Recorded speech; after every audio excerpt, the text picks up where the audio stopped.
जिंदगी जख्मों से भरी है, वक्त को मरहम बनाना सीख लो। हारना तो है ही एक न एक दिन मौत के आगे, इसलिए ज़िंदगी को जीना सीख लो। इसी मोटिवेशन थॉट के साथ आज की वीडियो स्टार्ट कर रही हूँ। गुड मॉर्निंग, नमस्ते दोस्तों, राधे राधे। कैसे हैं आप सभी? उम्मीद करती हूँ कि आप सभी बहुत अच्छे होंगे। तो अभी सुबह का टाइम है और मैं उठ के आ चुकी हूँ बालकनी में, और बालकनी में आप लोगों को बाहर का थोड़ा सा व्यू दिखा रही हूँ। काफ़ी प्यारा मौसम हो गया है और जैसे लग रहा है ना कि एकदम ठंडक वाला मौसम हो गया है, जैसे कोहरा होता है ना उस तरीके से। तो चलिए सबसे पहले तो मैं आ जाती हूँ किचन में, और किचन में जो भी रात के थोड़े बहुत जो ग्लास वगैरह या तवा वगैरह होता है उनको सिंक में डाल देती हूँ। और सुबह उठने के बाद किचन में आने के बाद सबसे पहला जो मेरा काम होता है वो है गैस को क्लीन करना। तो देखिए, हम हाउसवाइफ जो है ना वो मतलब सिर्फ मैं अपनी बात नहीं कर रही हूँ, आप लोगों की भी बात कर रही हूँ। जितनी भी हाउसवाइफ होंगी वो रात में अपने किचन को समेट के ही सोती हैं, लेकिन मेरा क्या है ना, सुबह उठने के बाद एक बार गीले कपड़े से अपने गैस को, स्लैब को ज़रूर साफ़ करती हूँ। अभी देखिए जैसे कि गर्मी भी है और गर्मी के साथ कभी कभार बारिश भी हो जा रही है, तो बारिश के साथ ना देखिए कीड़े मकोड़े भी रात में ज़रूर ही निकलते हैं, छोटे मोटे से जो कीड़े होते हैं। तो इसलिए मन में एक वहम रहता है ना कि कहीं कीड़े ना मतलब चले हों गैस पे या स्लैब पे। तो इसलिए मैं सुबह उठने के बाद एक बार गीला कपड़ा करके और सुबह में भी एक बार गैस को साफ़ कर देती हूँ। रात में तो सारा काम मैं निपटा के ही सोती हूँ। तो इसमें मान लीजिए अगर कलछुल या पलटा गिर भी जाता है ना स्लैब पे, तो ये नहीं रहता है, मन में वहम नहीं रहता है कि यहाँ सफाई नहीं हुई है। तो चलिए गैस को तो क्लीन कर दी हूँ। उसके बाद से यहाँ पे जो रात के बर्तन हैं ना उनको हटा के और फिर इनको इनकी जगह पे रख दूँगी। और आजकल देखिए रात में ना मैं बर्तन बाहर बिल्कुल भी नहीं छोड़ती हूँ, क्योंकि आजकल कभी भी बारिश आ जाती है, आंधी आ जाती है। तो इस वजह से मेरी यही कोशिश रहती है कि जो भी रात के बर्तन है वो मैं अंदर रखूँ। तो छोटे बड़े जितने भी बर्तन हैं उसको जैसे तैसे मैनेज करके मैं इसी बास्केट में रख देती हूँ। तो सारे बर्तन को देखिए उनकी जगह पे मैं सेट कर दी हूँ। और उसके बाद से अब मैं यहाँ पे चढ़ा दूँगी गर्म पानी होने के लिए। तो सुबह सुबह मेरा जो है ना गर्म पानी एक गिलास में ज़रूर ही लेती हूँ। कितनी भी गर्मी हो, भयंकर से भयंकर गर्मी हो, लेकिन तब भी मैं एक गिलास गर्म पानी ज़रूर ही पीती हूँ। और गर्म पानी हमारे शरीर के लिए अच्छा भी होता है। सुबह में एक गिलास पानी ज़रूर ही लेना चाहिए। तो चलिए आराम से बैठ के यहाँ पे इत्मीनान से गर्म पानी पीते हैं।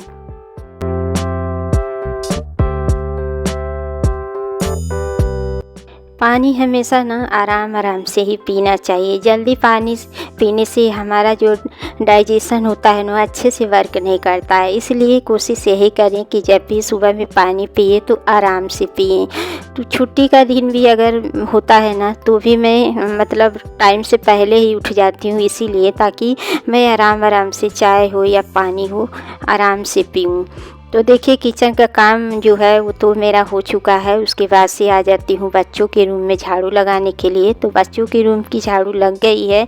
उसके बाद यही है, हाथ में जब झाड़ू आ जाती है ना तो जहाँ तक मतलब नज़र जाती है वहाँ तक हम लोग सफाई करने लगते हैं। तो अभी दीवारों पे भी छोटे मोटे से जो जाले दिख रहे हैं उसको मैं जहाँ तक मेरा हाथ पहुँच रहा है वहाँ तक मैं ऐसे पैर को उठा उठा के और साफ़ कर रही हूँ। तो उधर की देखिए साफ़ सफाई हो चुकी है रूम की, और अब आ गई हूँ हॉल में। तो यहाँ पे भी देखिए जो साइड साइड से कोने में ना छोटे मोटे जाले ज़रूरी लगते हैं, तो उसको भी साथ के साथ अगर इस तरीके से क्लीन करते रहें ना तो हमारा घर साफ़ सुथरा रहेगा।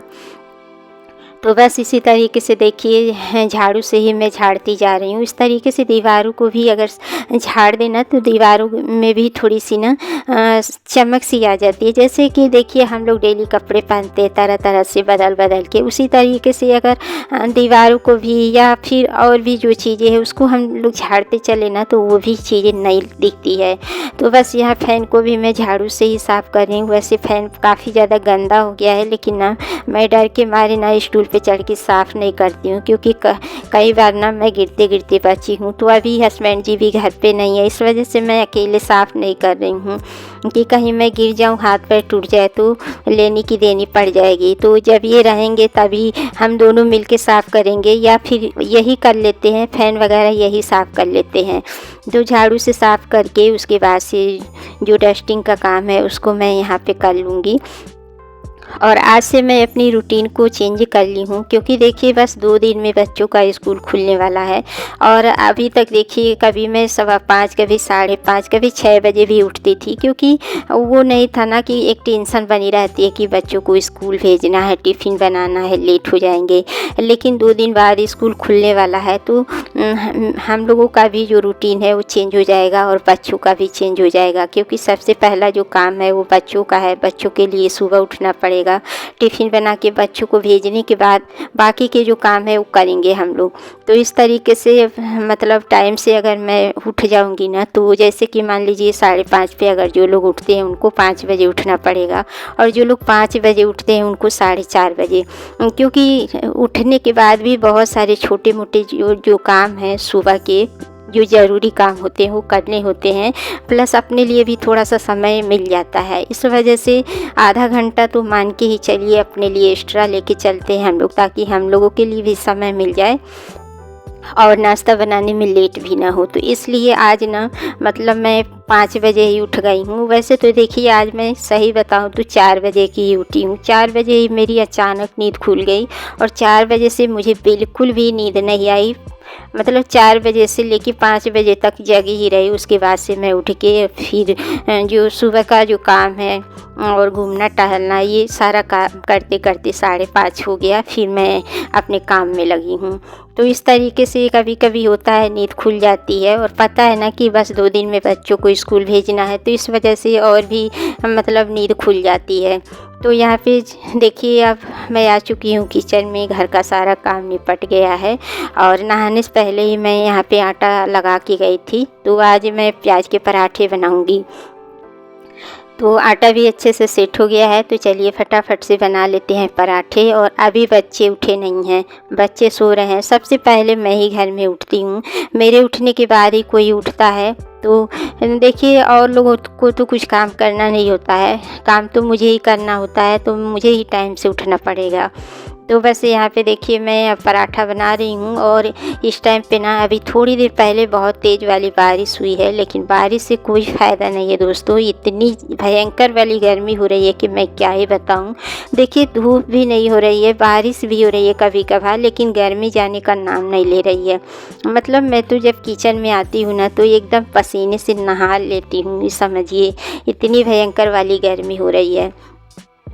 तो वैसे यहाँ पे देखिए पराठे बनाने में थोड़ा सा समय लगता है, क्योंकि इसको बहुत अच्छे से सेकना पड़ता है।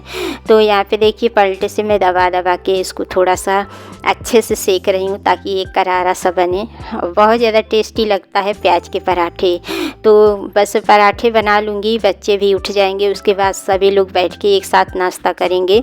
और जो भी बेड का काम है ना, वो भी मेरा निपट गया है। बीच बीच में देखिए छोटे मोटे जो काम होते हैं वो भी मैं टाइम निकाल के अपना कर लेती हूँ। तो सारे पराठे बन गए हैं, और अब मैं जा रही हूँ चाय बनाने के लिए। तो चाय मैं सभी के लिए बनाऊँगी, क्योंकि ना मेरे पास सॉस ख़त्म हो गया है, और बच्चे ना पराठे के साथ सॉस ही लेते हैं। वैसे तो मेरे पास देखिए जैसे कि आम उस दिन लाई थी ना, तो आम की चटनी बनाई हूँ, लेकिन आम की चटनी बच्चे खाते नहीं हैं। और जिस दिन मैं पकौड़े बनाई थी ना, उसी दिन का आम की चटनी बचा है। अकेले मैं कितना खाऊं, हस्बैंड जी रहते तो दोनों लोग थोड़ा थोड़ा खाते तो ख़त्म हो जाता, लेकिन वैसे आम की चटनी पड़ी हुई है और सॉस ख़त्म हो गया है। तो बच्चे चाय के साथ ही पराठे खाएंगे, तो चाय मैं बना दूंगी बच्चों के लिए भी। और यहाँ पे चकला बेलन जो है उसको भी मैं साफ़ कर दी हूँ। तो चकला बेलन भी डेली की डेली ही दोनों टाइम मैं साफ़ करती हूँ, जूठा मैं चकला बेलन नहीं रखती हूँ। तो यहाँ पे देखिए पानी में उबाल आ गया है। उसके बाद से अब इसमें मैं डाल दूँगी चीनी और चाय पत्ती और अदरक। अदरक है तो बहुत ज़्यादा टेस्टी लगती है। कुछ लोगों को देखिए इलायची की भी चाय अच्छी लगती है, लेकिन ना मुझे जो है ना अदरक की ही चाय पसंद है। तो यहाँ पे अदरक को मैं डाल ली हूँ और अच्छे से जब इसमें उबाल आ जाएगी फिर मैं इसमें 2.5 कप दूध डाल रही हूँ। मतलब 4 लोगों के हिसाब से मैं चाय बना रही हूँ, तो 2.5 कप दूध और 2 कप पानी डाल के फिर मैं अच्छे से पकाऊंगी। तो आधा जो कप दूध है ना वो मैं अच्छे से पका दूंगी, तो 4 कप चाय बन जाएगी। तो बच्चों को नाश्ता दे दी हूँ, यहाँ पे अपने लिए नाश्ता निकाल रही हूँ और इसके साथ पराठे के साथ मैं ले रही हूँ आंवले की जो अचार बनाई थी वो वाला अचार। तो ये अचार बहुत टेस्टी लगता है पराठे के साथ। तो चलिए नाश्ता वगैरह कर लेती हूँ, फिर लगती हूँ बाकी के काम में। तो अभी देखिए मैं जा रही हूँ धनिया पीसने के लिए। तो पहले का थोड़ा सा धनिया था तो मैंने सोचा कि इसको रोस्ट करके और फिर मैं पीस के रख लूँ, क्योंकि अब बरसात शुरू होने वाली है ना, तो फिर कीड़े लगने के चांस हैं। और देखिए इतनी महंगाई में ख़रीदा जा रहा है, तो फेंकने से अच्छा है कि समय से पहले उसको यूज कर लिया जाए। तो यहाँ पे मैंने धनिया को पीस लिया है और आज मुझे मलाई का भी काम करना है, क्योंकि डोंगा ना पूरी तरीके से भर गया है। तो देखिए यहाँ पे मैं अब जा रही हूँ मलाई से मक्खन निकालने के लिए। तो यहाँ पे हैंड ब्लेंडर तो मेरा ख़राब है, तो जार में ही मैं निकालूंगी। और इसमें ना निकालना मुझे थोड़ा सा मुश्किल लगता है, क्योंकि इसकी सफाई बहुत करनी पड़ती है। और हैंड ब्लेंडर आता है तो उससे बहुत अच्छे से ना मक्खन निकल जाता है।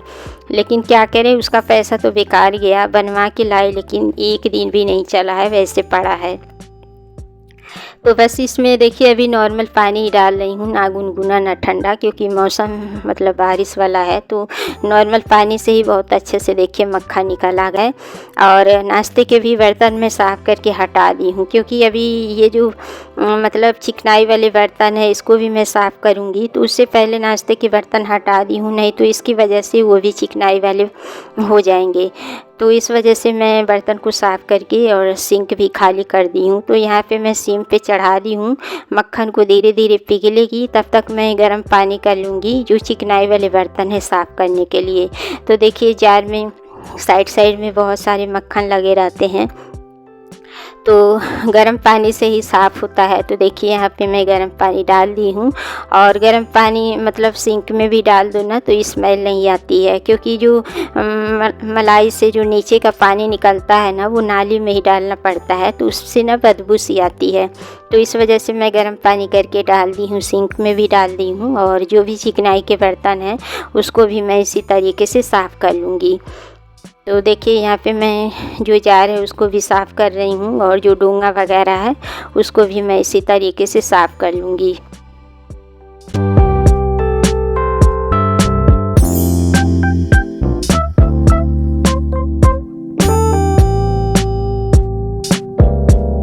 तो फ्रेंड्स यहाँ पे देखिए जो भी चिकनाई के बर्तन है वो मैं साफ़ कर ली हूँ।